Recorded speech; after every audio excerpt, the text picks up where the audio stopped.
Ladies and gentlemen, what's going on? Welcome to another episode of The Flank. I'm here with Benched and Asim.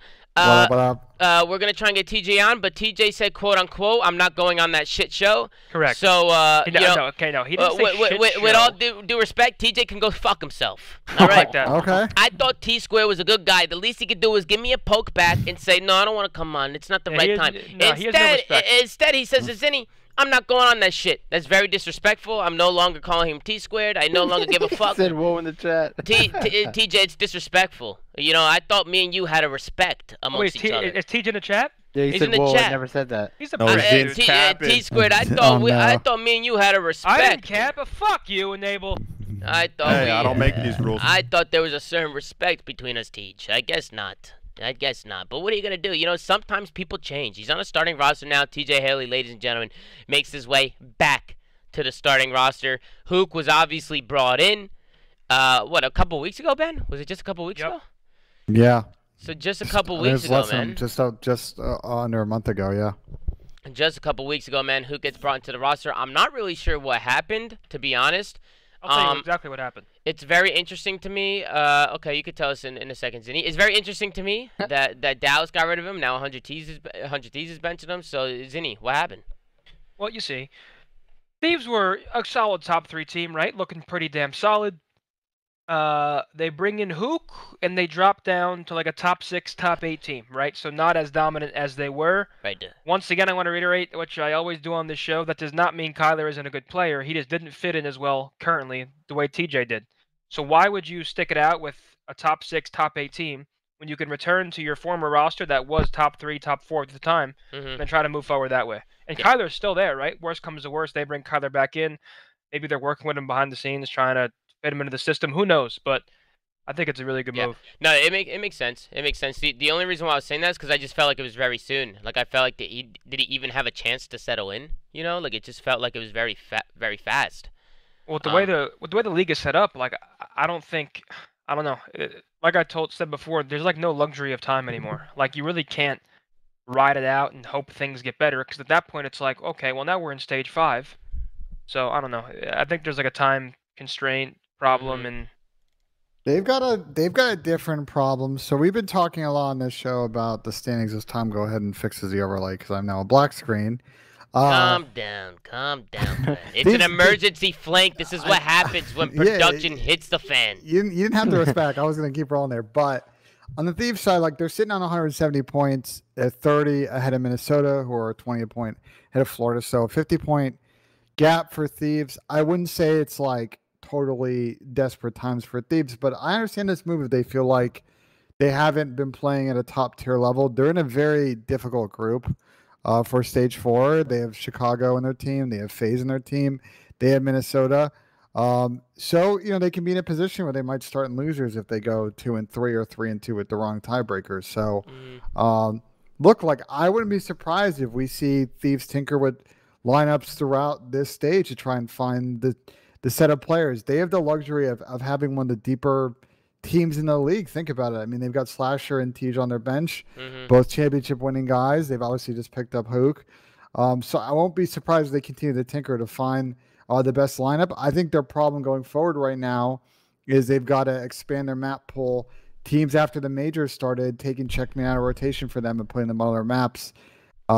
They obviously did well against they beat Seattle and London the first week in the league, and then they slid after that. So curious to see how they play with Tej and Venom. I know that, you know, Tej's numbers, you know, that the kind of tail end of the team weren't amazing. I mean, they were fine. I want to see more from him and Venom combo. And yeah, I mean, it's a tough one for Huke. I don't know, Zin, if you know like any behind the scenes on like what the reason was you think that he got benched, like straight up, other than just like not chemistry. You must think I'm a snitch, Ben. You think I'm a rat? Listen up. That's not what I'm saying. I don't know why you gotta get hostile, but I didn't get. Jesus fucking Christ! No one got hostile. I don't know. Your tone of voice is pretty hostile there, but it's all good. I will say I don't think there's a world where they're trying different rosters this next stage. I don't think we're going to see Slasher. I don't think we're going to see Huke and the rest of this stage at least, unless something goes severely wrong. That's what I was going to say. I mean, the tweet literally says Huke will be moved to sub for this week, so it sounds like they're going on a case-by-case basis here. I think You know, they've got they've got a deep team.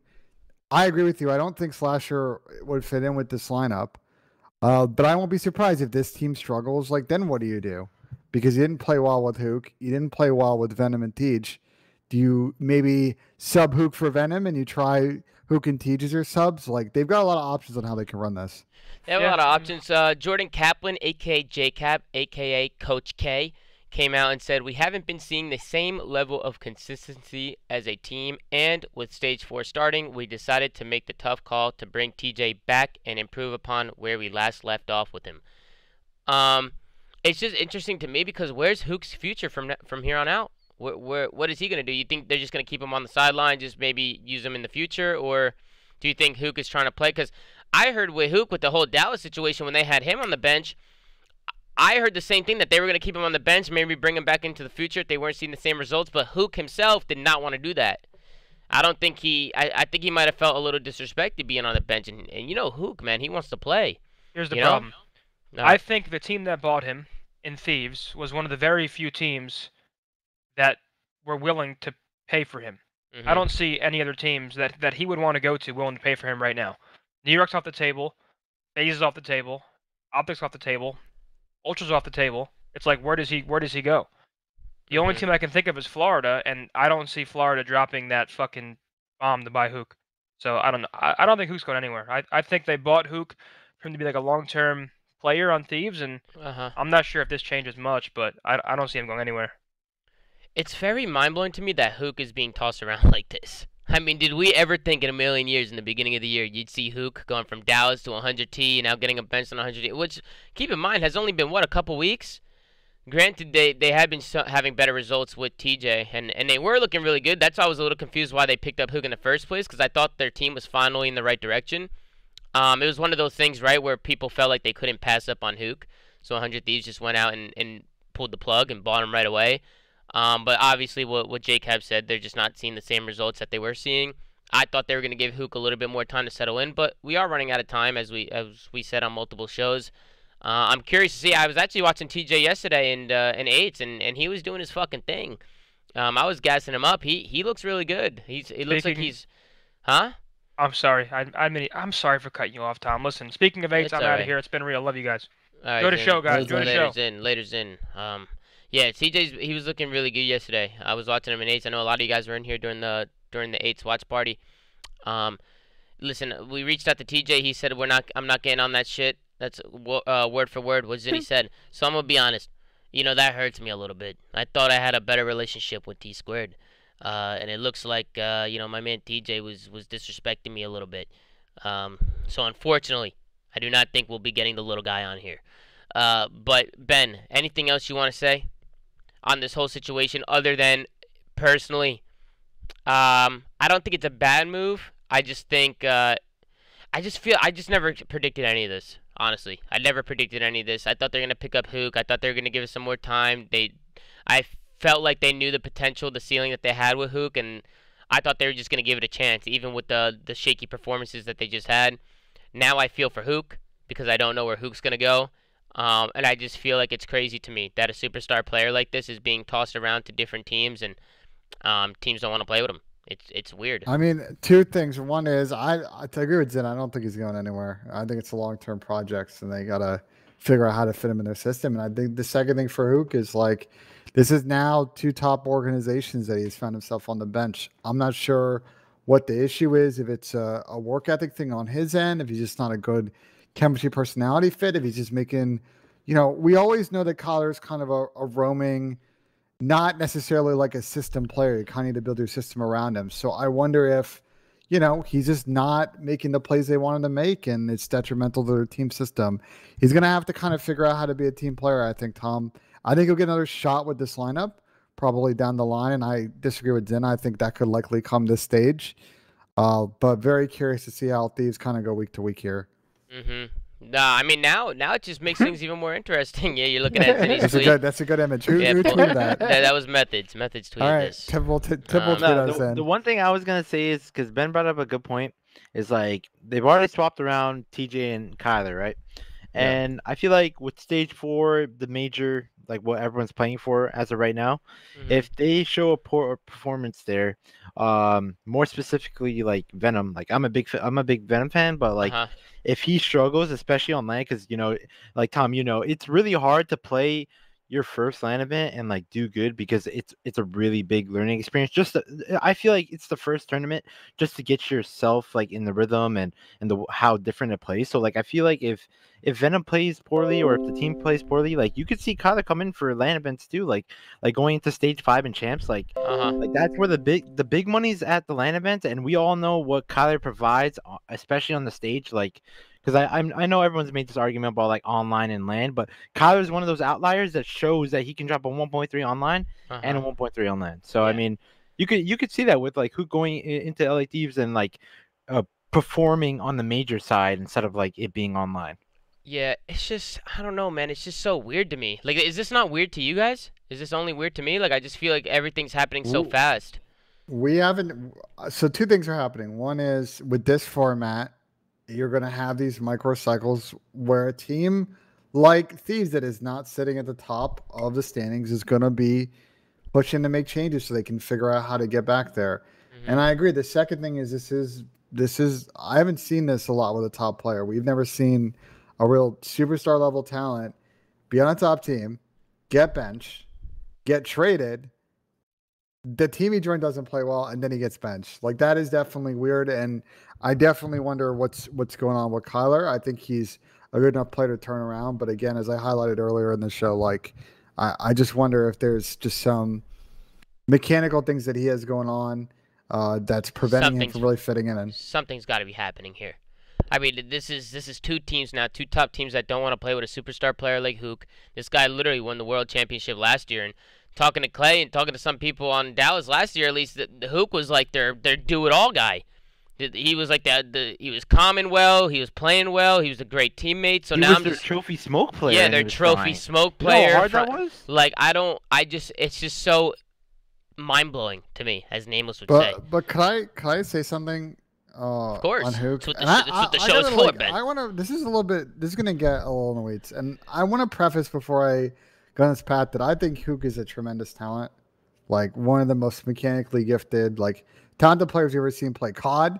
We saw him destroy the Halo scene too. So this guy is a absolutely gone the sixth amount of the game. Mhm. But it's remarkable the number of teams that he's been on, like going all the way back to like World War II, like AW, where they've never kind of hit that level. And I wonder if it's the type of situation where he just has a play style. It's hard for him to deviate from the play style. And if it fits with the system, great. Like they're flowing, they're going. And if it's not, dude, like especially in this game, if you're making the wrong play, making the spawns hectic, like that one or two plays is gonna be the difference between you winning and losing maps. And for what Thieves is trying to achieve, which is top one and not top two, top three, top four, etc., like you Mhm. can't be making those mistakes. Yeah, I mean, do you think that's the main thing? Do you think he just he struggles to fit into a system and just kind of play a team game? Because it seems like that's the same thing we're hearing from first Dallas and now 100 Thieves. But I just didn't think Kyler had that problem. I thought he Well, was a good teammate, but apparently there's something else going on.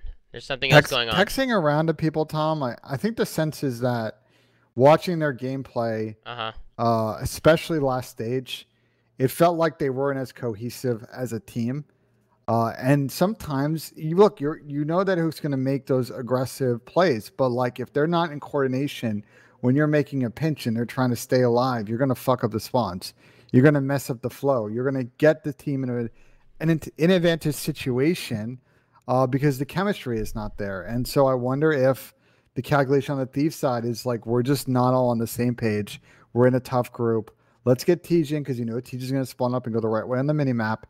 He's not going to be as much of a plus slayer that Huke is, but you'd rather have a team that's better chemistry-wise and can work as a unit than a team that's just relying on some individual plays to get through it. Well, TJ is a very good player. I mean, even a player like TJ, when he got moved to the bench for Huke, it was very tough for him because I thought he deserved to be in the league as well. So it definitely sucked for him to go to the bench. But I mean, hey, he's got to be excited now. He's going right back to the team he was on. They were playing really well with Tej, so we'll see if they can continue that form that they did have previously. before picking up Huke. But going back to JKap's Twitter, he actually just came out with another tweet. He said, if you want to roast me, go for it. Have fun. But if you are roasting Venom at all, you haven't actually been watching the team play and are basing your opinions solely off gamer tags. What do you think about this? I actually don't mind. I don't mind Venom. I don't know why I see a lot of Venom hate. Is it his stats or something? I personally like Venom play. I watch Venom play, and I actually like watching the kid play. I think I see a lot of talent in the kid. I see a lot of potential, and I also feel like he's a smart player, especially from what I've heard from other people and just watching him on the minimap and seeing him play the game. He definitely seems like he's a good player, a good all-around player to work with. I think all these fans, they just roast him because of his stats. But I mean, Tom, like, you know how the fans are with the KDs, man. They just look at the KDs and they solely base it off that. And a lot of people don't understand that Venom's a great team player. A lot of people are just saying he's just bad. I mean, guys, I personally disagree. I don't think Venom's as bad as you guys are saying. At the same time, I mean, he hasn't really been in the team as that long. I mean, we'll give him a little bit more time and see how he settles in. And again, like Ben said, you can keep Huke and keep him on the sideline, and maybe they will eventually bring Huke back in for anyone on the team. Maybe it will be Venom, but personally, I think Venom has been great. Okay, he hasn't been great. Let me take that back. He hasn't been great, but I don't think he's been bad.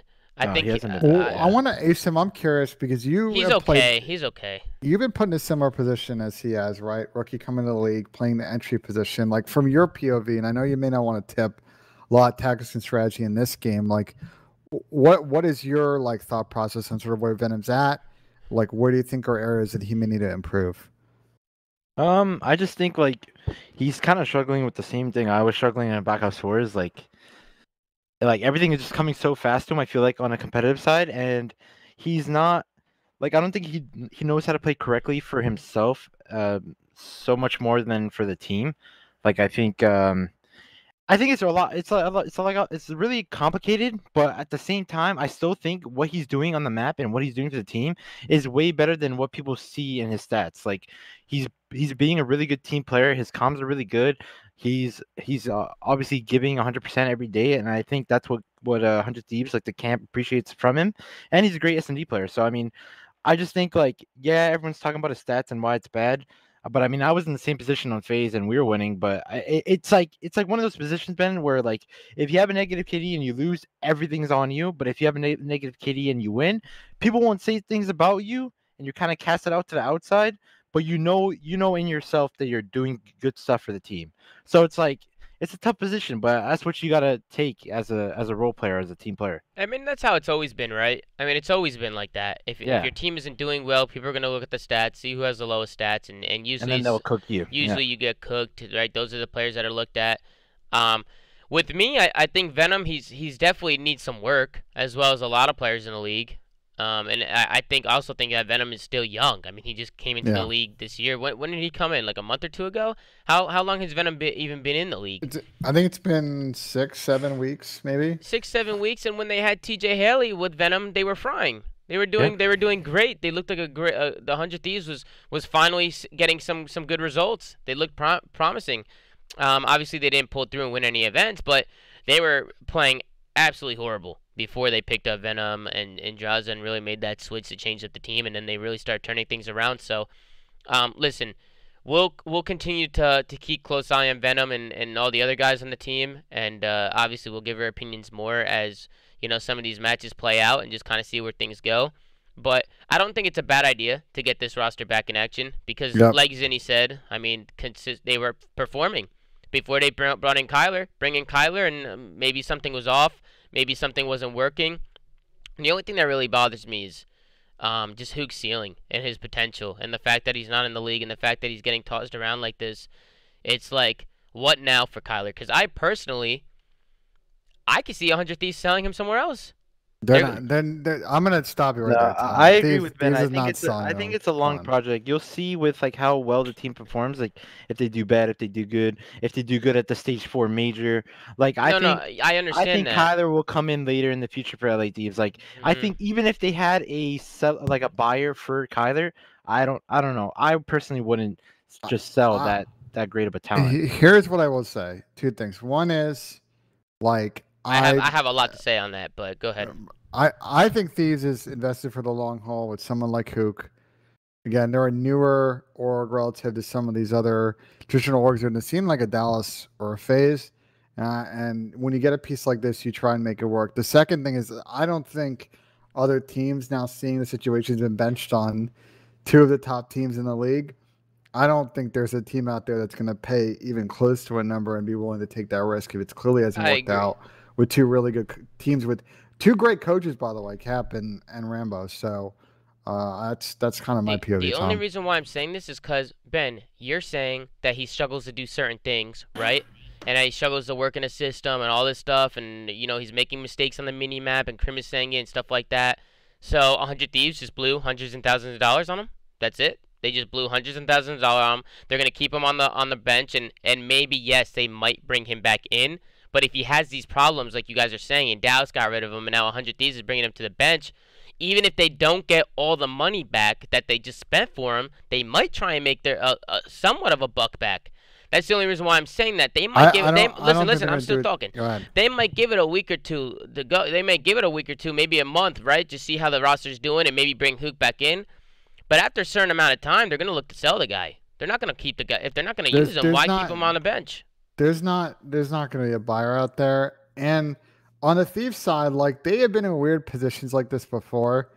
And the one time they were in this position was that weird situation with the Brazilian CS:GO team that they ended up dropping. Like I think they are going to try and work with him to figure out whatever the hell is going on behind the scenes or with his gameplay to try and make him better because they know that the ceiling is there. Tom, he literally 2 or 3 months ago was like the number 1 or number 2 player in the game there for exactly. Yeah. So to sell him on, and they would have to take a huge discount because they have zero leverage in that move would be asinine. I don't think they're even close to making that. He was literally the second best SMG player. People keep forgetting to mention that. I mean, I also see somebody in the chat just said, Friendship League. Can we stop with the fucking Friendship League now? We see nonstop friends. We see Lamar finally getting benched on Minnesota, right? A lot of people were saying, Dylan, Lamar, friends. Well, they went out and they did it. They benched Lamar. You saw the same thing with TJ. You can say whatever they want about them being friends with TJ, but they did bench him. They benched him. They brought in Huke. They tried something else. They benched TJ, and it wasn't working. Yeah, so they went back to what was working.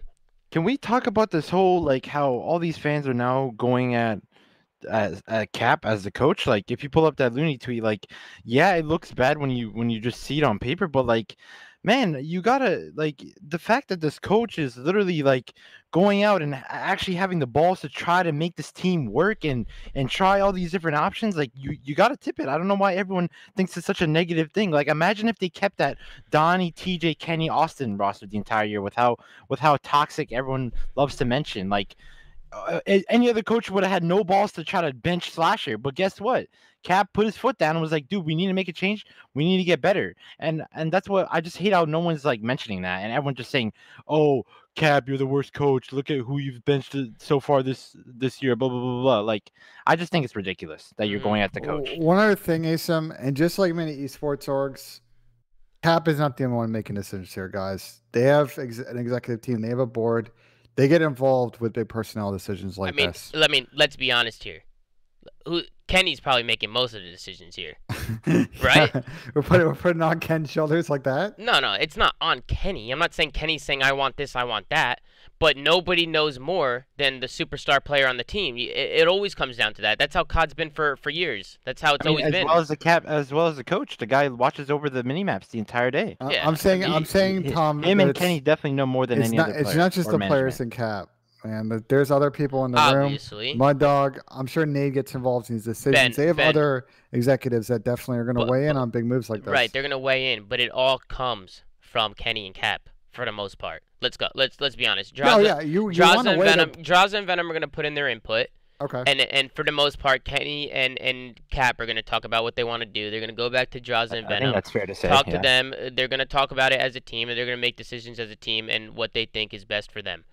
I don't think this is like a thing where it's like Nate Shock came in and made this decision, or this guy came in and made, like, this was talked about as a team. And I agree with you, Ben. You said this is not just JKap making decisions, but it all comes down to the team and what they want. That's yeah, but how you're it's making it always sound like been. it's not the team, it's Cap and Kenny. Is that the case? Is it not like the whole team figuring did out what you they even- want to move here? Wait, Asim, did he just listen to anything I just said? I don't. No, I don't think so. the way you I phrase said that it, though, Tom, that Cap and Kenny will have a really strong opinion. My bad if I phrased yeah, it bad. I think we just kind of crossed wires there. But go ahead. It stems from Cap and Kenny. It stems from them because Kenny's a superstar player. He is the veteran on the team. He's going to be having his opinions. Cap is the coach, and he's also a very good coach. You know, he's a staple to the scene. It's fucking JKap. They're not going to do any changes without talking to Venom or Draza. They're going to go back and they're going to talk about it as a team. There's no way they pulled the plug without talking to these guys. And then ultimately they talk about everything as a team, and they made a decision as a team. But I'm just saying, you know, there's definitely certain people who have stronger opinions than others. Right? There's higher ups on the team. You know, there's levels to this shit. Of course. That's how Yeah. it is on every single team. That's just how it is. It's just it goes from the superstar player. What does he want to do? He talks to the coach, or maybe vice versa. Maybe the coach says something to Kenny. Or right? Listen, man. You know, Cap and Kenny have been talking. They end up talking as a team. They made a decision. I'm sure they went back to Nate Shot, probably told him everything that was going on. It has to go through, you know, a bunch of levels before they actually pull the plug. But for the most part, I think the coach and the star player are gonna make the decisions. Which, guys, a lot of people are hating on the decision, but you can hate on JKap all you want. You can hate on Venom all you want. You can hate on all of them, but at the end of the day, they still have Huke on the bench, and they were having better results without Huke. Granted, like I said, maybe I thought they were gonna give him a little bit more time. I thought they were gonna give him a little bit more time to maybe settle in, but Ben and apparently you've been texting people and other people have been saying this. Apparently this guy's just like not working well in the system. He's just not playing well. I just listen, man. I just thought that was unheard of with Huke. I've always heard great things about him. I always heard he was a great teammate, great player. Which just makes me feel like there's something else going on. I mean, you could be a great teammate, but if you're making the wrong plays on the map, and again, we've talked about in this game, 4v4 boots, you push the wrong way on the map, you spawn your team in a terrible spot. We know how, especially in hardpoint, if you screw up the spawn for your team, you're at 40, so you're 50 saying points he in the makes drain. shit plays, is what you're saying. He makes shit plays that's costing the team. I'm saying if you talk around the league, there's a sense that he's a roaming player, and sometimes he's not making the 100% play on the map. And you've played on teams like this, Tom. Like you could commit to playing that type of system, but you got to play around Huke to make sure that you're not making the map too hectic. Otherwise, things just get chaotic. Which is why I thought the system over at Dallas was like that. I thought they were very, you know, free flow, just kind of all over the place. Listen, they weren't just all over the place. They didn't just run around, Ben. It was controlled chaos. Like they knew what they were doing. Even in MW, they didn't just run around and Huke didn't just push out spawns and push areas on the map that just didn't work. Are you trying to compare this game and MW though? Because the spawns are just the way the spawns work in MW. You don't get punished for that. Obviously, but you had a pinch your teammates. But you're telling me that a superstar world champion like Huke doesn't know not to push a spawn? Like, is that what you're telling me? Like, all of a sudden, this guy just... What I'm telling you is from talking to people around the league, the sense that a lot of these folks have is that he is not the type of player that's going to sit there and play textbook COD. And if you're running a team that wants to play textbook COD, it may put you in a position where his plays are not going to fit in with the core rules, core goals of your team. And so you've got to then either decide to figure out how to right size him into that situation, or you've got to move your entire system to fit around him. And I think that's the crossroads that they're at right now. I mean, at the end of the day, we'll see what happens. I'm actually excited to see this team back together because they were looking really good. I just feel for Huke because I think he's an amazing player.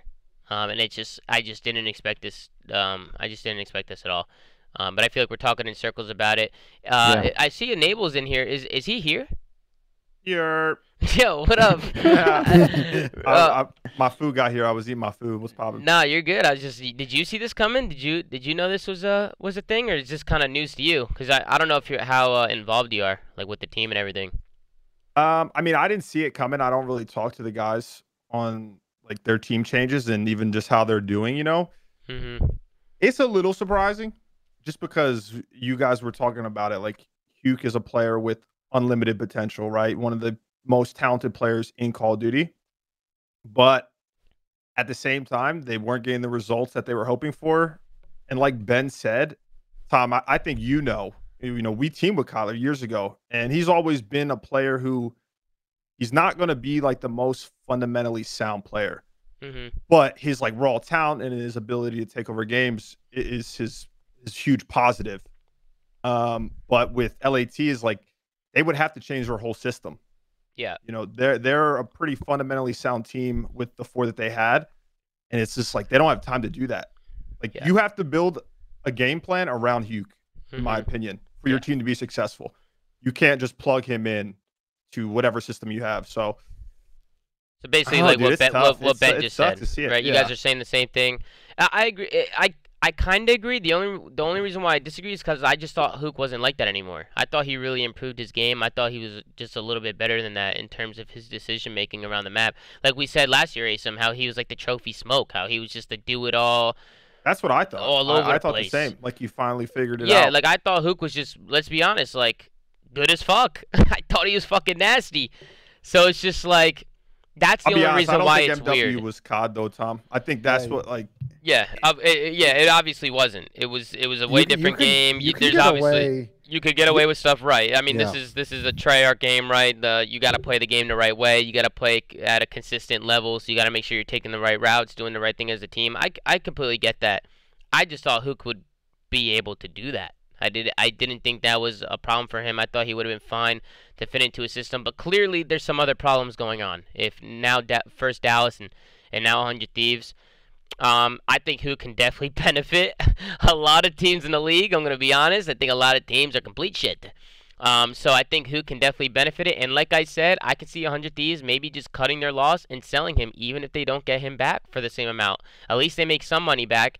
If not, they're just going to keep him on the bench. They're going to see how this team does. And yes, they might bring him in if things aren't going their way. But this is 2 top teams now that are sending this guy to the bench. So if you're 100 Thieves, you just spent hundreds and thousands of dollars to pick up this kid. He's got what, 2 weeks on 2 weeks on the starting roster. How long was he on there, Ben? 2-3 weeks? 3 weeks? Definitely longer than 2 weeks, Tom. 3 weeks? It was either 3 weeks or a month. All right, so a month. We'll just say a month. He was on the starting roster for a month. They haven't been getting the results, so they like Ian said, they're running out of time. They're running out of time. Not a good look for Kyler, I'll tell you that, Tom. Yeah, not a good look for Kyler's 2 top teams now, but definitely do not want to count him out because we've seen Kyler do some crazy things even this year. I mean, the kid can play, but there's different ways to play in Call of Duty, right? It's not about just running and gunning. There's a lot more to the game. So I'm curious to see, what happens. I see a lot of people saying Zoomaa, he's not getting sold, guys. I think that's ridiculous. Well, I mean, we're forgetting what Ben said too earlier. They in the LA Thieves tweet they said he subbed out for the week, right? Yeah, I'm not saying go get on the phone now and sell the kid. That's not what I'm saying. I'm saying after a few weeks down the line, like 2 or 3 weeks down the line, first, like if 100 Thieves, Tom, they have no leverage. Like if you are a team and you top business position, you got to leverage. No, the 100 Thieves has almost no leverage in the situation. I mean, did he nail it in the coffin? There's no teams that have the money to buy. They have no ability, guys. They have no ability to set a market price for. Okay, well, to sum it up, it could be 0. All right, then to sum it up, Ben, they just spent hundreds of thousands of dollars on this kid and they blew it. They wasted all that money. They haven't blown it yet. The season's not over. For all we know, they can figure it out and win champs. But it's definitely a roadblock. They're on that way. Eventually, they're gonna have to get rid of him if they're not gonna be playing him. There's no Ben. You're the one. Ben, you're the one saying that Huke has. Ben, you're the one saying that Huke has problems and he can't fit into a system and this and that. And Ian's saying, yeah, even back in the day, he had these same problems. Then why would they bring him back into the system? Then what's the point? Are they just going to keep him? Are they just going to keep him on the bench? We've just walked through all of the issues. That doesn't mean a player in that situation can't overcome those issues and realize, look, like I've got to figure out how to make myself fit in what's going on here in any other team. We cannot sit here and discount the talent this guy has. If he can figure out how to play within the system, it'll work. I think this is just a stumbling block for this team. Again, they've got a deep roster. They'll figure it out. They're not going to knock out and sell this guy and go make another team in the league better. Like, I think that's ridiculous. They're not going to get a team that's going to be willing to pay probably whatever they just paid Dallas to get that money back. Because, again, like, they have 0 leverage in that situation. Well, I mean, that's a fair point. I mean, to say you don't want to get any teams better, right? To keep him on the bench, and you don't want to make anybody better, so you're gonna hold on to Huke. I just personally think it's crazy that they just spent so much money on the kid, and now he's on the bench. We don't know how much they spent. A lot. I do. I know exactly how much they spent, and it was a lot of money. So that's the only reason why I'm just a little bit confused. And as time goes on, what do they do with him? You keep saying he has these problems, and yes, he can resolve these issues, but if he's had these problems for years to come, and 2 top teams now have sent this guy to the bench, how do you know he fixed them? I mean, he's gonna come back into the team if they're just playing terrible and they need to switch things up, and you have Huke on the sidelines, right? I understand that. Okay. I'm saying as time goes on, what do you do? Like, what do you do with him? In that case, it's you just keep him on the bench. You're just gonna leave Huke on the bench. They just say Huke. There's not that much. And you also know Kyler is in 100 Thieves' ear, telling him, "I want to play, and if you're not gonna play me, you got to sell me." Like, you know, Kyler's. Kyler's talking, and I understand. Ben, I understand the franchise teams have all the power. They can do whatever the fuck they want. They could throw him on the bench. But it was the same thing with Dallas. Dallas could have kept Huke on the bench for the potential that they had. But instead, they knew Huke wanted to play. Huke went back to Dallas and said, "I don't want to sit on the bench. I want to play." And Dallas ended up selling him away for a lot of money. All I'll say, Tom, about this is there's only a few months left in the season, so it's not like there's infinite time to go for him to go somewhere and figure it out with another team. And I will keep saying this over and over again. Thieves is probably the rare team in the league that could afford whatever buyout was paid to Dallas. Outside of maybe a team like Atlanta FaZe, it's not making a move here. Right. I do not see another team having enough cash for what Thieves is going to want to get back their losses from that move to go ahead and make that happening. So I think they're going to stick it out for the rest of the year. And if they figure out with him, great. If not, look, I don't know what his contract situation is. They could always just move on from the option. Yeah, they would. It would be a huge sunk cost for them, and potentially a loss with not a big ROI on it, but ultimately, I think they are now going to put him in a position where, look, if you're Huke, you've now been benched from 2 teams. You got to either make it or break it, man. You've got to figure out how to fit in with the squad and the system, because if you do, you've got great pieces around you. Kenny's been absolutely fine with the main AR. We know what we've seen from Draza and Venom, and Tej is really good. So some combination of those 5 players is going to get it done. Ben, I understand that people aren't going to pay for Huke what 100 Thieves just paid for Dallas. I understand that. I'm saying is 100 Thieves, say 100 Thieves with the roster right now, goes back to what they were doing prior to getting Huke, and they start performing. You just leave Huke on the bench. Hold on, can we talk about this? Is that what they're doing? Is that what they're doing? They're just going to leave Huke on the bench. They're not going to let him go play anywhere. They don't want to make anybody else better. They just spent hundreds and thousands of dollars on him, so they're just going to sit him on the bench. Is that what you're saying? Okay.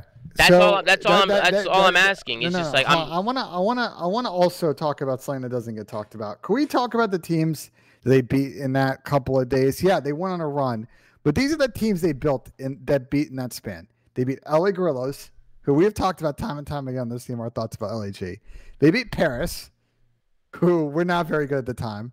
They beat a London team that wasn't playing well either. They had a great win against New York. You're talking about the 100 Thieves? Yeah, I'm running through the Thieves Major of Season 2, but New York decided to square up with them on Checkmate, which was not a particularly good decision considering that Thieves was absolutely buying everybody on Checkmate when they first formed. So, okay.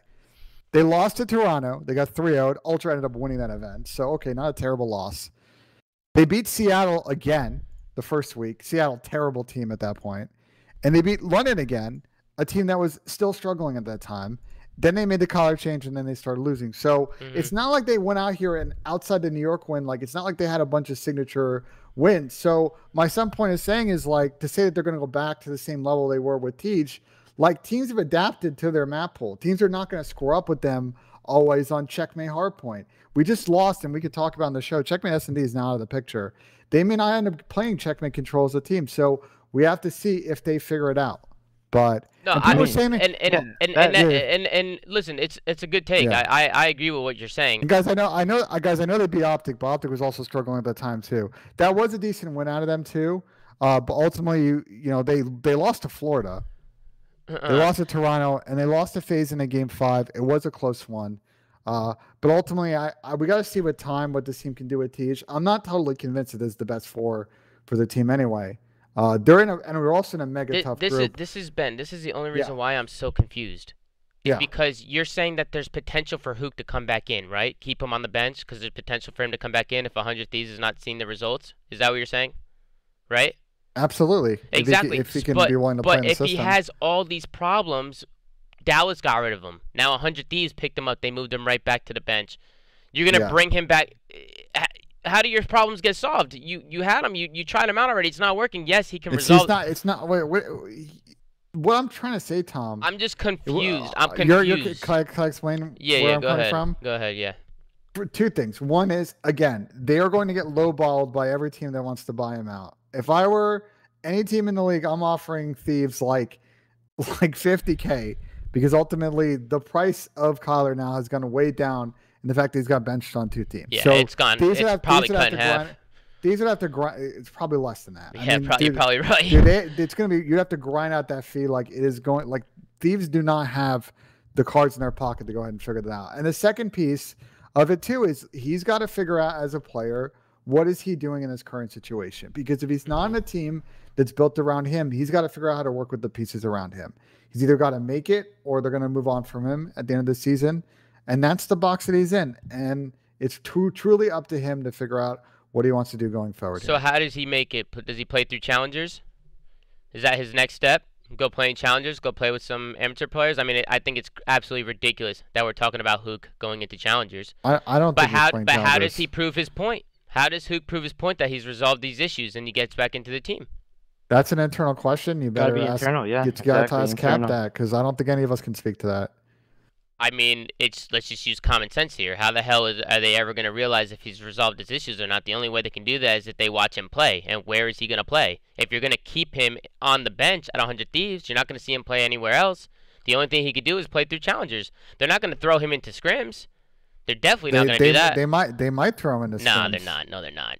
No, they're not. Is it that really out of the realm of the question that they won't try him out in a couple series? No, they're not doing that. I know those guys I think on that's the team. entirely plausible. It could be possible, but I'm like 80% positive that they will not be doing that. Ben, what's their schedule for week 1? They're gonna want to get all the practice they possibly can with TJ. Now that they just brought him back in, they're not gonna waste days of practice. They have limited time. I mean, the tweet said this week. Hey, I think you need to be a little bit open-minded about how they're gonna approach this. It's not like they are basic. Like if I'm Thieves, man, like my team is not remotely close to winning a chip right now.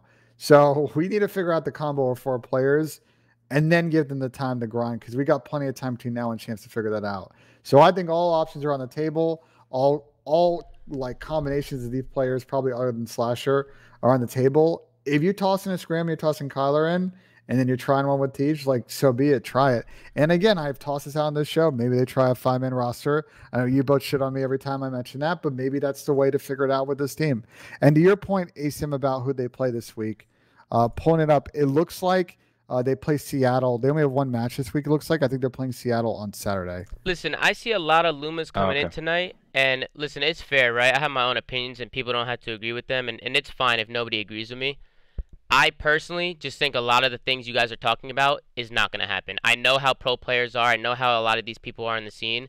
And I personally just don't see any of that happening. Especially with some of the things that you're hearing, Ben. A lot of it sounds to me that people are talking shit behind this guy's back. And it sounds to me this kid's not going to see this starting roster ever again. And if he does see the starting roster ever again, it'll be because this new 100 Thieves team is not playing well at all. And they're looking for just a miracle at this point. And they're going to bring the talent back in.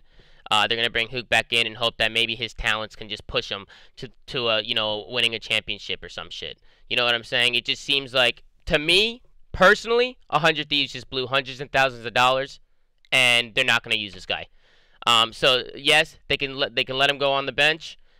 Maybe they set for a week, whatever. Maybe in another week they bring him back in. But like you keep saying and like everybody else keeps saying, sounds like people are just talking shit about this guy. Sounds like there's a lot of problems that he has with his gameplay.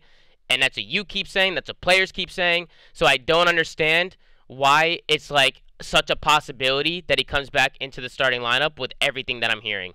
And that's why I'm so confused. Yeah. No, I've heard stuff like this. I've heard these things. So you've heard the exact same of people saying this. Yes, people. Yes. And to me, it sounds like people are hating on his gameplay, which is, hey, completely fine if that's what they want to. If they're being honest about how he's playing, but that's why I'm saying I don't see him coming back into this roster. I don't. So they're gonna let him sit on the bench at the end of the year. If they can't get him on a team now, which they probably won't, because like you said, they're not gonna get the money back in return. People are probably not gonna want to buy him, especially with the year coming to an end. So at the end of the year, they're going to try and get a bag for him. They're going to try and sell him off to another franchise team going into another season and try and make their money back. As of right now, I just personally think they're going to do everything they can to try and sell him. Maybe not right initially. I think they're going to see how the team does because, yes, they might bring him back in if the team's not doing well. But the ultimate goal from 100 Thieves here is to get their money back. They're going to try and sell him. They're not gonna. What's the point? That's all I'm trying to say. I would not assume that's their goal here, Tom. All right. Well, they'll keep. All right. Then. All right. All the pro players are saying he has these issues. You're saying he has these issues. People are saying that his gameplay has issues. I personally think he's a superstar player. Well, now he's on the bench. All that money you're spending for him, you're not putting it to use. He's sitting on the bench. And if this 100 Thieves team starts doing really well, then what is he going to do? They're just going to keep him on the bench. At this point, what is it? What are they going to do with him? I don't know. Let's move on, Tom, because we're talking in circles. Yeah, let's talk about so I think interesting to see the college situation. We'll probably talk more about it this week. Let's talk about Standoff S&D.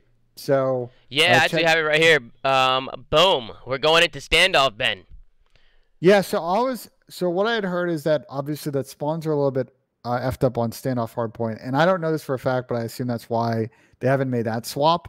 But Checkmate S&D is out, the one bomb site S&D game mode and map for Standoff and S&D. I haven't seen any Standoff S&D play, Tommy and Asim and Ian. I don't know if you guys have, and if it plays well. Like, I don't know if you guys have any info on that. Well, I haven't. I mean, Standoff S&D, it's 4v4 S&D. It's probably going to be good. I mean, I don't see it being bad personally. I heard there was a lot of complaints with the hardpoint, that it was just with the movement-based system and everything. It's not like Black Ops 2, so it's just a little bit more fast-paced. It was a little bit too hectic.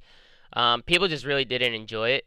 So I'm curious. I think we're just going to see it in S&D. And also, Asim, you were talking about maybe the spawns being a little bit messed up, and maybe that is because of the movement-based system and just everything playing out so much quicker. Spawns are just getting kind of fugazi. Yeah, I think Hardpoint is played well in terms of like, I don't think it's movement or like map overall like layout and stuff. I think it just solely is spawns. So for Hardpoint, I think they have a lot of work to do in terms of the spawns. I think that's what all the pro teams were coming to agreement. But until Treyarch fixes the spawns on Standoff Hardpoint, we won't see that. And S&D, my team was talking about it. They said that like one thing that they're really scared about is the trophies because there's a lot of I feels like defense is very favored. I don't play S&D till tomorrow, so I don't know. I don't know how S&D is like the new S&D Standoff is played. Yeah, I mean you mentioned spawns, but like, is it more than that? No, I heard it's ridiculous, yeah, no, the spawns are bad, but I feel like the map is just not playing well in this game. Just like with the movement-based system, people are complaining it's just not good. Like, it's just too fast. I personally like fast maps like that. Like, I think they're fun to watch.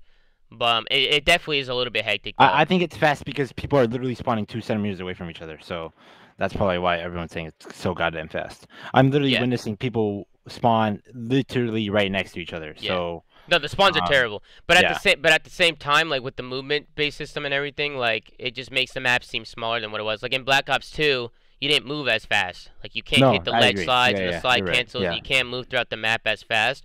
So there's just a lot of issues with it. I mean, in Respawn, it's just not going to work unless they can fix the spawns and maybe update a little bit. But I agree with you, Asim. It's probably the spawns that are the main thing. I think there's a lot of problems with it, but I think the main thing is the spawns. And if they can fix the spawns, I think it could be viable and maybe hardpoint and control. But they're going to have to fix the spawns. And I saw the control points, and they were absolutely terrible. Yeah, one's L wall and one's it was off. It just didn't look right. L wall, that's pretty tough. It definitely didn't look right. It didn't look right. The team, I want to talk a little bit about teams I think that are mega affected by this change. I saw a lot of people on Red saying Optic. I think it's FaZe because they kind of like didn't want to play Miami, and now they're gonna have to probably play either Miami or Standoff in a series. Their team picks it, so they got to get better.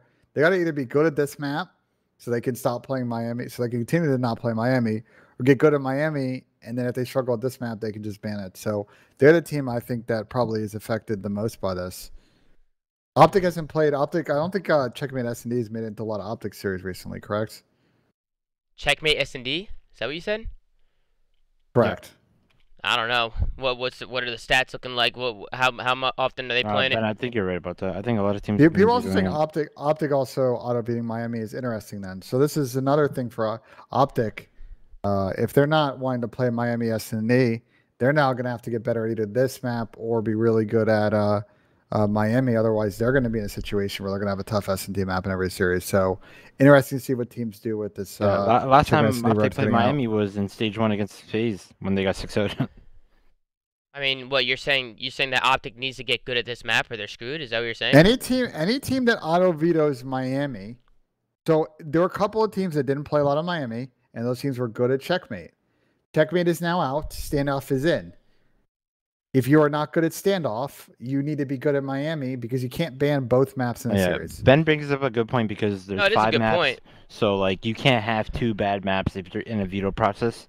You try to solely have 4 maps that you're comfortable on and 1 map that like, you just can't really vibe. But the only thing I was gonna say to that is like teams that are auto vetoing Miami, are they vetoing it because they're bad at it or because they just think the map is shit? I think it's a combination. Or is it? Both, Yeah, is it sure. It's definitely a combination. Like if of both. Optic play, you're telling me Optic can't figure out Miami? No. I think it's Miami. We're talking about yeah. I think it's both. You're definitely right about that. Like, there's a lot of times where Miami is left in the veto process, but nobody's gonna goddamn pick that horrible map. So it's just like. It's always going down to Checkmate over Miami. No, but what Ben's saying makes sense. It makes sense. Like if a team is auto vetoing Miami and now you have another map coming into the rotation, you better hope you get good at that map. I mean, Ben brings up the same point for us too. To be honest, like we don't play Moscow or Miami as much, and we play a lot of Checkmate. So if Checkmate's getting taken out, you better be good at Standoff, or else you got to play your other maps. Yeah, I mean that's just how what it is. Yeah, it's how it works. It's just another map getting into the rotation. I think a lot of people are going to play Standoff, though. I think a lot of people are going to play this map. I think it's going to play out really, really well in S&D. And pro teams are really stepping up their A game. With so much limited COD to play throughout the year, I mean, we're getting to, like, the end of the year. I mean, people are going to have a lot up their sleeve. Because, in the beginning of the... Why does everybody keep saying I'm on edge tonight? Asim, do I look pissed off tonight? Do I look pissed? I think you're. I feel like I've been chilling. Everybody keeps saying I'm angry tonight. I'm chilling, guys. I'm chilling. I think the one thing is like in the beginning of years, right? Like people find a way to play a map and they're really good at it. But as time goes on, people get better at it, right? Yep. So now with Standoff coming in towards the end of the year, I could see teams having bread and butters, and nobody's gonna have a chance to catch up. You know what I'm saying? People are going to come out with a lot of shit up their sleeves. There's not going to be a lot of VOD on it.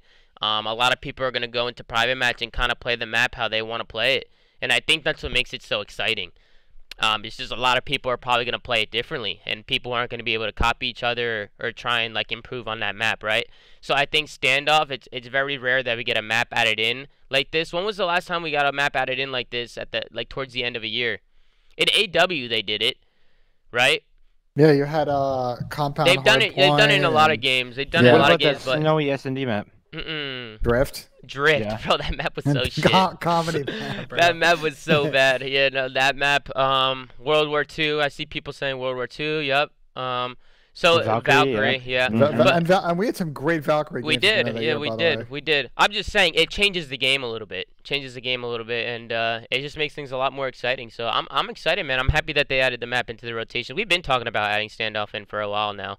So I'm just happy that they finally did it. The map's going to play totally different, Tom, because back in Black Ops 2, you had a lot of people sniping on the map, and now we don't have snipers. So and we also don't have smokes either. So or EMPs. Yeah, or EMPing people through walls like you could in Black Ops 2. So I'm very curious how the map plays in S&D.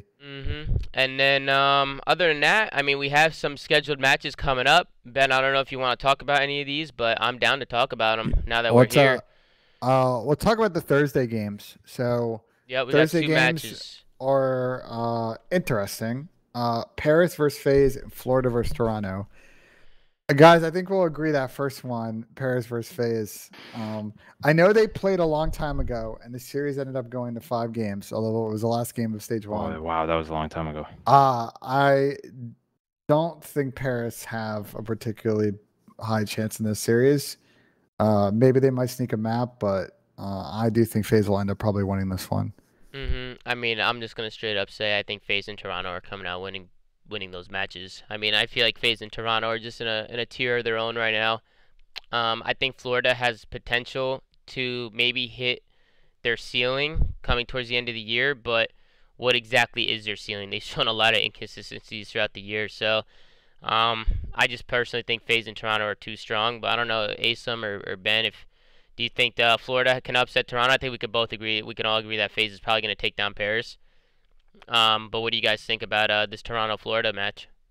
I think I'm very curious to see how.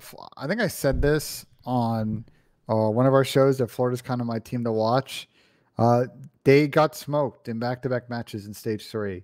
Not really sure. I'm a little surprised that they haven't swapped out the roster and made a rotation. It looked a little bit off. All So right, I'm Ben, very curious to see how they play in this series. let me stop you right there, guys. I see you guys typing John in the chat. We're gonna talk about John. We could talk about John turning down the CDL teams. We're going through some map predictions right now. So everybody chill out a little bit. The chat's been going fucking nuts. All right. So Ben, I'm sorry to cut you off. They're just going fucking crazy over this John thing. We could talk about it. Is there anything else you want to say, Ben? I apologize for that. No, it's all good. I mean, I agree. I think Toronto's probably going to clutch this one. They're probably 3 or 4 maps. And Florida just like LAG, 2 teams where I'm confused. What's their game plan here? Hey Ben, you know what's weird? Yeah. Is like we're all saying FaZe versus Paris, but remember when Zinni said LAG is gonna beat FaZe like a couple months ago because LAG had a lot to lose and FaZe had nothing to lose? Like, Paris is coming out with the fire. They picked up a new player, right? Like, they have everything going into this match. This match means so much to them. Here's the difference: is LAG was a good S&D team, and Paris is like the worst S&D team in the league. So I don't think that's gonna happen in this one. Yeah, I mean, the odds are not looking very good. we'll say that. But I just think it's interesting that we have a do-or-die match for Paris going up against FaZe. I mean, do I think Paris is going to beat them? Fuck no. I don't. I'm just being honest. But I think it's interesting that there's a lot on the line for Paris. And they are bringing in a new player. And we know about the honeymoon stage and all this other shit. Hey, man, I personally don't want to count anybody out. Let's see what they can do. But at the end of the day, Asim, you got any opinions on these matches, or for the most part, we all on the same page here? Sounds good. Give me a call back, Asim. Is Asim still in here? Did he leave? Yeah, he's here. Oh, he's here. He might have gone away for his setup. He's good. We can talk about John. Let's talk about John. Talk about the John thing, yeah. So apparently John turned down CDL teams. Apparently he got an offer from CDL teams, and he turned them down because he didn't want to ruin his stock. Now listen, this is completely different to the Decimate situation. Completely different. Because Decimate ended up signing with Seattle and ended up leaving Seattle, which I personally think was just dumb. But for John, I don't think it's a bad play. I mean, the only offers he's probably getting are from the teams that are at the bottom of the league, so what the heck does he even benefit from joining them? Two things. There's a calculus going on here from John. Part 1. Any team that's probably offering him a contract this year is a minimum contract. And from my understanding on how CDL contracts work, there's a 2nd-year option that you would then have to negotiate. And so you're going to have you're going to have to work with that team. If you're someone like John, who realistically, if he's playing at a good level, is someone that's going to fetch a 6-figure salary, he would be in a tough position to negotiate that, signing in a minimum deal. So there's that. And actually, I don't know. I'm very curious of the 14-day deals. That's a player option or a team option to pick up the rest of that contract. But that aside, the second thing for John is he's on a very good amateur team and can win a lot of money in challengers this year. And if he goes on a team like a bottom team, like let's say like a Paris or a Seattle, like he may win 0 prize money and then a prorated version of that 50,000. So I like the calculus from John. Keep grinding it out with the top amateur team. And when teams want to blow up their roster in the offseason, he's going to be having teams bid against each other for his services, and he'll be able to pick the destination he wants to go to. I actually mega respect and is a very savvy play out of John.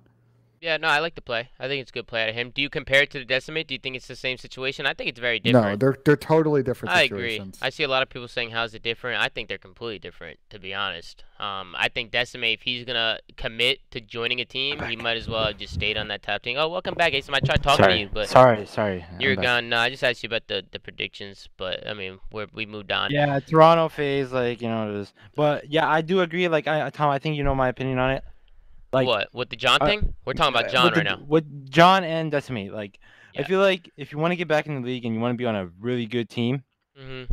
and you're coming from challengers, chances are your luck isn't going to be there to find that opportunity, like where a top team with the top organization is struggling and they're willing to pick up someone. Like, for example, I think Venom got really lucky in the right place at the right time with the LA Thieves, or like Fellow with the right place and the right time with Dallas for the time being that he was there. I think for a player like Decimate or John to get back in the league and like actually start competing to win, because I think they do obviously have the ability to do that, and they have the talent. Like, you just need to be like a free agent at the right time. So with John declining lower teams, especially that teams that are chances are not making champs, I think it was a smart decision. But for like a player like Decimate to like bench himself or to leave the team in general and just to go back to challengers and trying to get on a better team, I think this year he's chalked for that, because all these top teams finally believe in all the core players that they have, and they're not going to go out and look in the challengers pool to get players. Yeah. No, it makes sense. It definitely makes sense. Listen, man, I'm a little disappointed at the Decimate decision. At the same time, he just thinks it's better for his career, right, to just kind of step back and kind of not ruin his stock. At the end of the day, whatever these players think is the best way to get themselves into the pro league on a top team, they're going to do what they want to do. You know what I'm saying? I personally agree with the decision John made. I disagree with the decision Decimate made. But at the end of the day, I think this is a very opinionated topic. But guys, we'll see what happens to John. I've been watching him stream a lot in challenges, and he looks great. John's been playing good COD, man. He's been looking like his old self. He's been playing really good.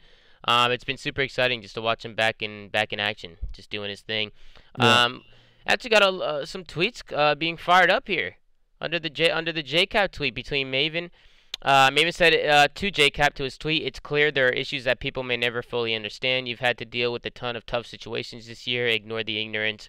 Somebody said it's not ignorance, Maven. Even you said that this move was for the long haul for the org. They played 3 official series and throw in the towel. What was the point of spending that type of cash? Maven says it is quite literally the definition of ignorance, as people don't know what the fuck they are talking about. Laugh my ass off. Somebody else proceeds to say, "I have nothing but respect for you, Maven, but as fans, we have every right to express our disappointment in the team. It's not ignorance. It's our called an opinion, and everybody has one." Maven said, "Ignorance means to have a lack of knowledge and information. It is exactly the issue right now." Okay, good clap back. Yeah, good clap back. He said, "And being disappointed isn't the problem. It's the dumbass comments. You can be disappointed, of course." There's definitely a lot of dumbass comments that I'm seeing, especially about Venom and JKap, right? About the team. But at the end of the day, I mean, these are professional players, professional coaches, professional teams. I feel like it's hard to question some of their opinions.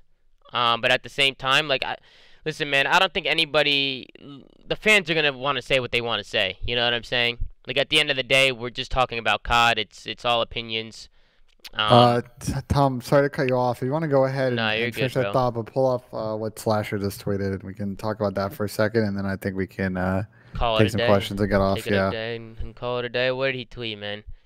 If you want to know what Austin's thinking, Tom, we'll go ahead and pull it up here in a second. He tweeted out SpongeBob, high as shit. SpongeBob smoking a blunt. What do you think this is about? I think the tweet is pretty self-explanatory. I mean, who's he calling faded? Is he calling the 100 Thieves roster faded? Like, what's going on here? My guess is I'm sure he's not happy with the situation that he's currently in, just sitting around doing nothing. I'm also sure he'll get fined for this tweet, so, was it worth it? Who knows? But I think, the fact that he's not playing in challengers, the fact he's just sitting around, my guess is he's getting a little impatient with everybody getting ready for LAN, and he's just sitting on the sidelines. Yeah, I mean, it's got to be tough for Slasher, right? A player who just, like, loves LAN, and as soon as he goes to the sideline, right, the LAN gets announced, and he's just itching to play, right? He's itching, and 100 Thieves haven't been seeing the results. And listen, man, the whole Huke situation is very difficult, right? I mean, me and Ben and Asim, we all gave our opinions on it. There's a lot of people that are, a lot of people have a lot of different opinions on it, but at the end of the day, the change has been made. The change has been made. Huke is trending on Twitter. People are going crazy. People are talking about it. And we'll see what happens. We'll see what happens, man. We don't need to go in circles and keep talking about it because we'll be here all night, man. I got Lumas. Ben, I was getting Lumas for 30 minutes, but it's okay, right? I think, Ben, the main complaint I've been seeing on the show is people roasting takes, but isn't that the whole point? Sometimes some of us are not. We don't bullshit on the show, bro. Like, you and I will say what we think. Yeah, we're not just here and all disagree with each other. Listen, like, man, sometimes, and bro, I see people sometimes that are like, Zoomaa always thinks he's right. Man, it's my opinion. It's my, I'm going to argue my opinion. At the end of the day, man, some of my takes can be completely terrible. I think somebody said something about my take about TJ taking a route, that he would never do that if Slasher was on team. It was a bad take. It was a pretty bad take. I think later on, after I thought about it, I was like, it was a pretty shit take. You know what I'm saying? Like, hey, sometimes, guys, my opinion might be shit. Ben's opinion might be shit. You know, that's what the Lumas and the Lens are for. The Woomas and Wens, it goes both ways. That's what the show is for, Tom. It's what it's all about. I just even though people are saying it for 30 minutes straight, at least there's a show for them to say Luma. Facts. You know? No, it's always funny when people, they'll come out and be like, "You're a fucking dumbass." I'm like, "Mano, what the fuck?" I was just giving my opinion, you know what I'm saying? But that's why I love the show, man. That's why I love the show, because we can just drop our opinions and people can agree to disagree, and it just gets people talking, right? So at the end of the day, the show's been great. I'm glad that you guys have been enjoying it, and I'm glad that it's getting people talking. But if there's any questions in the chat before we end the show, please drop them in the chat, and we'll do our best, the best we can to answer them. Ben, you've been smiling over there. You keep smirking. Hey, Asim, Ben's always doing this during the show. He's always looking at his monitor, just smiling and I just saw a good smirking. tweet. Oh, what? Who tweeted? Okay, call me back, Ben. What the fuck? Yeah, I just put it in the chat. Oh, you put it in the chat? Yeah. My bad. I have my my sounds off. What is this? Can I bring this up? Sure, if you want.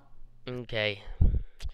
This guy said, also stop spreading rumors about my brother on shit you know zero about. Who is this? That is, I believe, Kyler's brother, if I'm not mistaken. Oh, shit. That's Kyler's brother? That's Huke's brother? Stop spreading rumors about my brother on shit you know zero about. Oh, this was on Reddit. Yeah, I saw this on Reddit a few minutes ago. This was tweeted 26 minutes ago. Oh, model.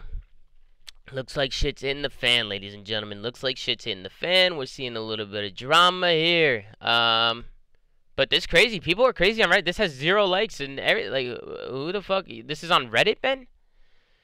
Interesting. Yeah. Very, very interesting. But if there's any questions in the chat's moving very, very fast. But Ben, do you see anything? As a coach and someone who hosts this podcast, would you host a podcast for something with your team? My team, in terms of bringing the New York Subliners on, is that what you're trying to say?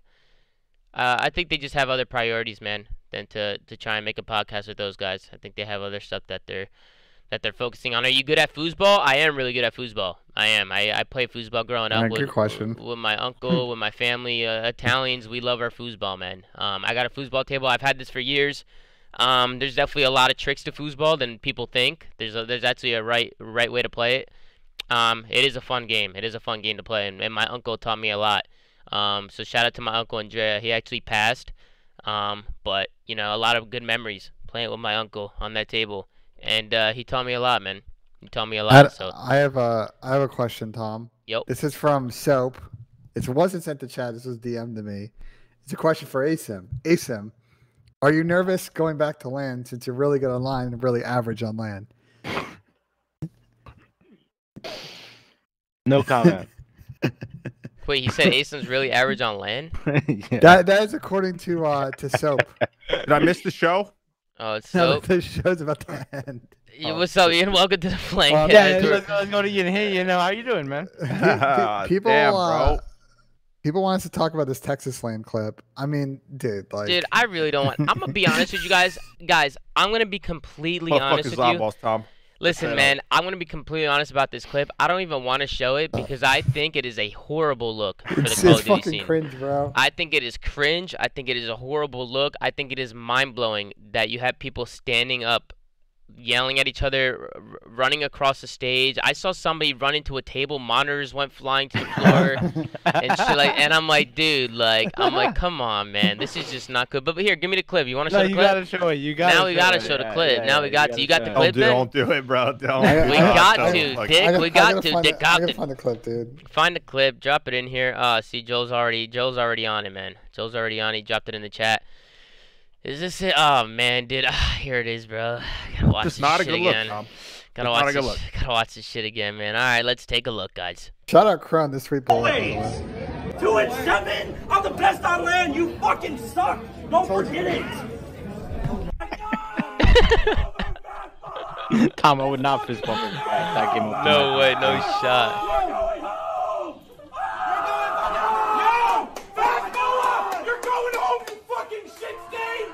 Out of here, bro. Who do you fucking think you are? Dog shit! Retire! Snake fucking retire! Let's go, 3-0! 3-0! What's in the monitors? What's in the monitors? Hold on, I can't yell at you. You'll see this, you suck! Oh my god!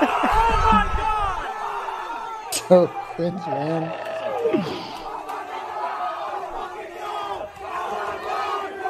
Like, where do these kids come from? I don't know. Let's go! What the hell kind of stream was that?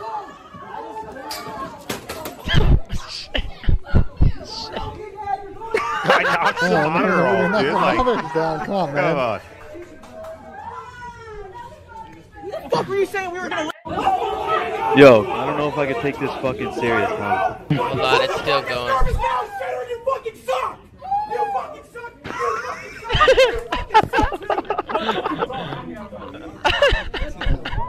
I thought they were gonna fight. Yeah, that's all. Dude, A bunch of dudes with tits yelling at each other. I'd fucking grab these guys. Wait, hold up. It's still going. Don't ever get in my face like that ever again. I don't give a fuck either. Don't fucking play with me, nigga. I don't give a fuck. All right, and there you have it, guys. Listen, man. no, he's got the pass. Does he have the pass? Bro, I don't even. Missing something here? I don't know, man. I don't know if he's got the pass or what, bro. Okay, I got two things to say. First off, all right. Number one, if somebody's in my face saying some disrespectful ass shit like they were, why was none of them getting up and standing for themselves? Like, I know you just lost, but how are you gonna take the L, take the disrespect, take the shit talk, and then fist bump them after? I mean, good thing, bro. Right. I mean, good thing this didn't happen to me, cause like when I was coming up, this shit happened to me. I would have took my shit and went back home and said, I'm never playing video games again, bro. I'm not doing this shit. You know what I'm saying? So I'm not doing this shit, bro. I can't do this shit, man. But I've never seen anything like that. I mean, also, listen, apparently, I've seen shit talk on land. Like I've seen people go crazy. You ever see Nihil when he's screaming like a fucking maniac with his voice goes really high and cracks? You ever see that clip?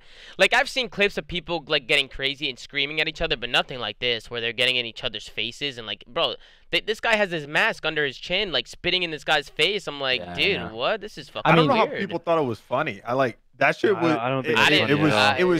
Well, like I guess it was funny, embarrassing. No, we were not laughing at it. We were laughing Just at laughing at how ridiculous. No, not you guys, not you guys. Oh, I yeah, saw, he means, like, because Twitter I saw and that shit, tweet. People were like, "Yo, this shit is fucking lit." Like, dog, that is bad. one of the most embarrassing things to be a part of. I literally would feel ashamed. Yeah, no, that was bad. That was fucking bad. Why the fuck do we have to watch that shit, guys? Come I on. mean, yo, honestly, because, you know, Soap said something to me earlier.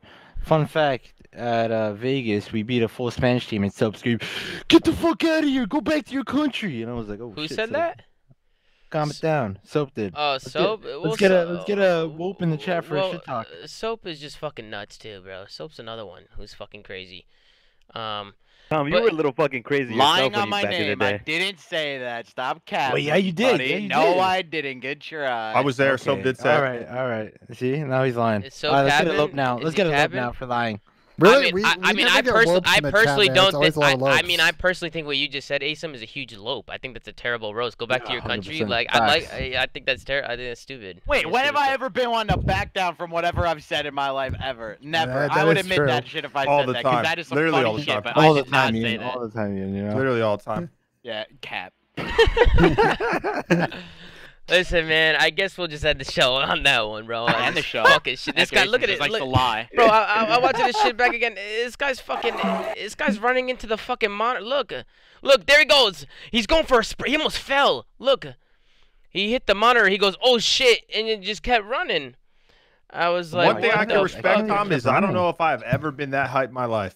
Hype was there from that guy. Yeah, I don't know, bro. I don't know. I mean, word on the street is that none of these kids plays better than top 64, so this land meant a lot for them. Wait, Wait, why is everybody they saying didn't play low, top 64 at this thing? No, they no, went to? at any tournament, any 2K. Like these kids are not like top AMs or any sort of AMs. Listen, is that That's not what I heard. I don't know. That's what I Nato, heard. you said I was crazy. Did he leave? Oh, he left. Let me poke him. He was just in here trying to talk to me.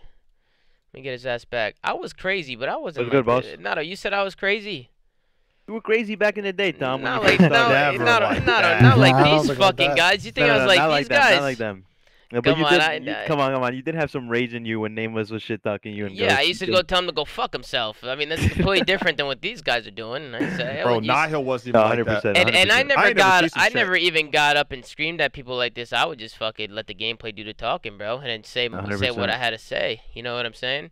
Why does everybody keep saying Lope racist, man? What the fuck are you guys talking Yeah, about? man, you fucking caught me. I'm racist, dude. I don't even know. Fuck. This Wait, yo, guy's people are not talking about the racist, classic thing. You guys didn't even talk about that. The what? But Nick got announced. He joined Seattle. We were talking about the rumors for a while. He was obviously scrimming with them. We've talked about it. We've I talked- mean, we've talked about it at Still length. ass. Come on, keep moving. I mean, I personally, enough. I personally think, yeah, I don't think Seattle's gonna be like that much better. I don't think it changed much, and I mean, for the most part, I think it's too late. I think it's too late to even make changes and try and make things work. I mean, I think teams like that are somewhat chalked, but we'll see. We'll see. He doesn't like Asim and Lamar. Who you talking about, Ace? Talking about Soap? Yeah, well, Soap talks a lot of shit about Asim and Lamar, and let's be honest here, Ace. I think you and Lamar and them, I think you fall right into Soap's trap. If you knew facts. who Soap Soap was, is a big troll. he is a He's the troll. biggest- He the says a biggest lot of troll. stuff that he doesn't even mean just because he wants to get a reaction out of you. That's who he is. Then he laughs about it and he thinks he's Isn't hilarious. Soap a firefighter? And it's like the How about dumbest this, thing bro? ever. It's like the dumbest thing ever. I'm like, Bro, dude. Soap is Yes, the law, bro. indeed, He is the Nibble. law. Soap is a firefighter. And So he's who's a supposed huge to troll. serve and protect? The guy's a degenerate, dude. Right. Man, I'm gonna beat your ass when I see you. Know that, all right? Hey, point prove it. Guy's a degenerate. Try to beat my ass. All right, man. Well, listen, I'm gonna cut the toxicity out right now, and we're gonna call it a day, man. So I appreciate you guys watching the emergency flank.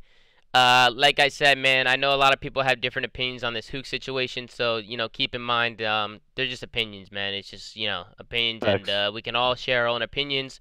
We don't need to be toxic, don't need to call people names, don't need to get too crazy, but. Listen, man, I appreciate you guys watching. Thank you guys for joining up. We hit like 7,000 viewers during this emergency flank, and it was pretty late. I mean, 100 Thieves are making changes late waves. night. Yeah, they're making changes, and they're making announcements super late night, which is kind of crazy. But I appreciate you guys watching, man. I hope you enjoyed the show. Make sure to like, comment, subscribe. Go follow Ben, man, Have at a good day. twitter.com/BenJNasim. I think Ben's gonna start streaming soon, so if you guys want to check out him. Follow me at twitter.com/Zoomaa. Make sure to go to anchor.fm/theflank to check out all the audio sites that we're on. And again, just like, comment, and subscribe if you're watching on YouTube. So we'll see you guys later. And yeah, man, have a good one. Have a good night. Have a good day. Have a good day. Have a good day.